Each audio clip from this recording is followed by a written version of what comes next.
Attends, tu penses vraiment que Deadpool respire avec son pénis ? Je pense, c'est sûr même. Il a une tête de bite, c'est bien connu.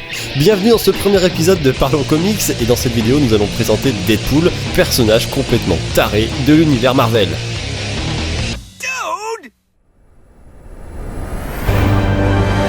C'est en 1991 qu'apparaît pour la première fois Deadpool dans la série New Mutants. Il tente alors de détruire et de tuer un autre personnage bien connu, Cable. Le lecteur découvre alors un mercenaire atypique, mélangeant l'ironie mordante d'un Peter Parker à la noirceur d'un Frank Castle. Le personnage surprend, mais ne refera surface qu'en 1997, soit plus de 6 ans d'absence. Allez, ça me laisse le temps d'aller chercher une DSP. T'en veux une ? On fait une vidéo, pense aux gens qui nous écoutent. C'est vrai, mais je pense qu'il n'y en aura pas assez pour tout le monde. J'en étais où moi ?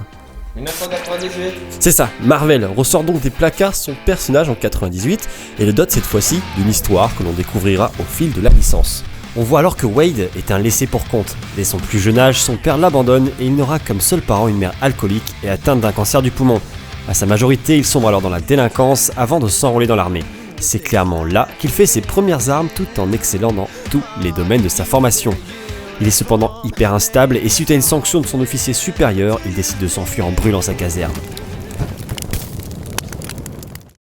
Wade va alors parcourir le monde en tant que mercenaire tout en accumulant une petite Tu fortune. l'as changé de passe dans le décapsuleur ? J'arrive pas à le trouver. Cherche dans le tiroir de droite. Ok, je regarde. Mais y a un truc que je comprends pas. Quand est-ce qu'il a la tête cramée ? Ouais, j'y viens. Au cours de son tour du monde, Wade va rencontrer une prostituée du nom de Vanessa Carlyle, alias Copycat, stoppant net toutes ses activités de mercenaire. Son idylle ne durera qu'un temps. Il va apprendre qu'il a, comme sa mère, un cancer et qu'il n'a plus pour très longtemps à vivre.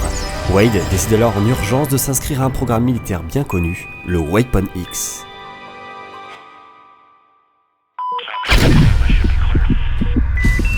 Il était avec Wolverine ?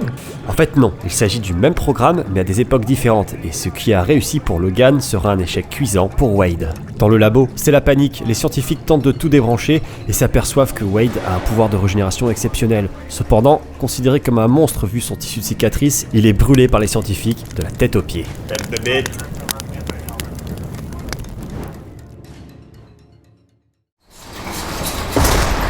Relégué au fond d'une cellule parmi d'autres projets ratés, Wilson devient le jouet du docteur Killebrew. Savant fou sans limite, il voit en lui et son extrême pouvoir de guérison un champion pour ses expériences tordues.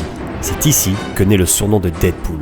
C'est une morte ? C'est ce qu'on pourrait penser mais non, c'est une expression particulière. Il s'agit d'un jeu dans lequel les participants essaient de prédire la mort des personnes.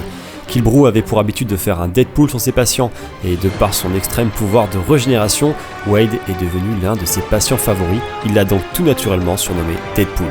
Laissé pour mort après une expérience qui tourne mal, il rencontre pour la première fois la mort, idylle récurrente de la saga Deadpool et qui n'aura de cesse d'être évoquée au fil des épisodes. Revenant à la vie une énième fois, il s'enfuit en jurant qu'un jour il reviendrait tuer le Dr Killebrew. Profondément marqué par cet épisode, Wilson reprend son ancienne vie de mercenaire en mettant son pouvoir à profit. Lassé des remarques sur son physique, il décide de se trouver un costume. Et il s'agira du fameux costume noir et rouge qui sera d'abord une esquisse à travers un survêtement avant de devenir un costume officiel. Wilson s'entoure de Hal, une vieille femme aveugle retenue prisonnière en tant qu'esclave, et de LaFouine, un ingénieur prodige dans les armes et gadgets.